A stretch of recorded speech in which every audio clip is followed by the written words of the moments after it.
Sure. What role do you see for the UN in terms of kind of mediating between the government and some of the opposition, armed opposition? Do you think the UN is viewed as impartial and objective enough to play that role? And I also wanted to ask you again about Louis Maxwell, the UN staff member that was killed seemingly by Afghan National Forces. What steps have you taken since you were last here to get to the bottom of that? Yes, we are asking questions. Unfortunately, we are not getting any more specific information as far as Mr. Maxwell is concerned. This is what is happening. It is there on our agenda. We raise it. But I would say that partners, most likely they consider it close. Nevertheless, now and then we will be raising this. As far as mediation, or I would say, I agree with, not because I agree with this, but this is the signal that we are getting from all counterparts, be it political forces in the country, civil society in the country, but also representatives of the insurgency. You are considered impartial enough, right? You might, as the UN, you might be hurt and harmed by, as they perceive us, to be a part of the broader international effort, very much linked to the activities of the international military in the past 11 years. NATO. NATO.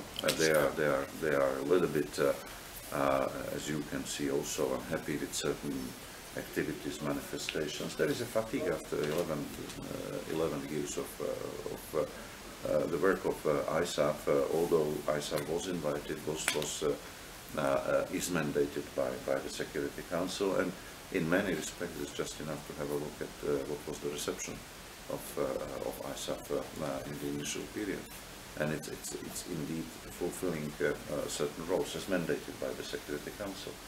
Nevertheless, there is a certain fatigue after this 11 years, and there were also mistakes on the side of the, including on the side of the United Nations simply in the past. So, yes, they often blame us for certain deficiencies and problems, and yet all the partners, they say, you are the only impartial partner that we have as the UN.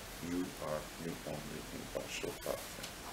And that's why we count on you, as far as mediation is concerned, as far as facilitation is concerned, at an appropriate point of time, in an appropriate way. So it means that we talk, and I talk, and we meet bilaterally, but sometimes convening broader meetings with different stakeholders. We have our contacts, and depending on the situation, we will step in either directly or simply in our contacts. We promote certain philosophy, certain concept, certain strategy. Like, for example, extremely important for both the election and eventual peace and reconciliation is creating some broader national understanding, notably in Afghanistan, in an inclusive process engaging all relevant political forces, but also civil society, of what should be the building blocks on which the future of Afghanistan will be built after 2014. So it's useful and necessary, frankly, for legitimate, it means accepted results of the election, but also this kind of building of certain broader national accord is important for future peace and reconciliation talks that are still not there. With the part of the insurgency that is signaling their readiness to engage in something like this, right? So, and here again there are clear not only signals, messages, even calls upon the UN at an appropriate time. We need you. We will need you. You are the only impartial body, organization that can help us. We need this facilitation. I'm not saying that it's always and it's now, because there are different efforts, but as far as election preparations, this is what we are doing already. Yeah, I'm working with all political forces and with civil society and women organization, etc., trying to bring them together for them to develop their positions. It's not for us to tell them what should be their position, but we invite them on our platform, and they value it very much. This is much easier. It's much easier for us if you extend the invitation, and we come in spite of all of our differences, and including in civil society. You know, one is running this way, another running that way. But if we invite them, they come together and then they try to develop their own positions, negotiating with our facilitation. So we provide services. And it is extremely valuable and very much appreciated by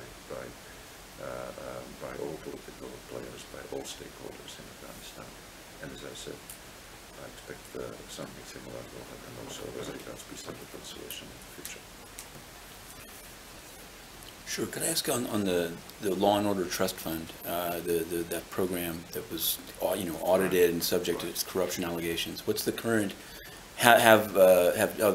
what's been presented to the donors? Is the case closed, and what accountability was there for the irregularities that was found? The best would be, because of course it is something that was followed with extreme attention on the side of first of all UNDP. They know how important it was to clean the house, and they are very determined, including the current leadership of the country team, and my deputy, who is Mark Bowden, who is in charge of the area as such. There is a very strong drive, determination, and indeed I believe that basically the house was cleaned with accountability. The report is and should be on the website, at least some basic information. If you would like to get details, go to UNDP. Not that I don't want to give it to you. Okay. Frankly, it's somewhere there, and I cannot reproduce the whole report here. That was a major progress, and it was recognized by the key donors. So at this point of time, and by Afghanistan. So at this point of time, I believe that this chapter is behind, but still work is going on. Because to make sure that the management of the whole fund has improved with much stronger accountability, but also management control is there. It's a never-ending story. But yes, they dealt with it very resolutely, very vigorously in the past 6 to 9 months. And yes, many things were discovered, true, and addressed. And I can just say that whenever something like this will happen, and it might happen, and we know the UN is not perfect. Never will do, but the Afghans are not perfect and others are not perfect. Yes, it needed to be said, but we must always start from us. So yes, situations happened in some other parts of the UN, and no doubt there might be cases also in the future. Be sure that we will take, when we learn it, we will take action ourselves. When someone else will bring this to our attention, we will take resolute action based on that. But always there will be a very strong, very resolute action. We cannot afford simply not to address this, right? Because we would like to work not only there in Afghanistan, but more globally, and we cannot be preaching something and doing something different. This is not for us. So this will be also in case. I hope not, but in case, this will be the attitude of myself, the leadership of UNAMA, but also, no doubt, leadership of agencies, funds and programs also in the future. I am in Afghanistan. I have to deliver whatever I can deliver in Afghanistan. Too early to say. Thank you so much. Thank you. Thank you. Thank you.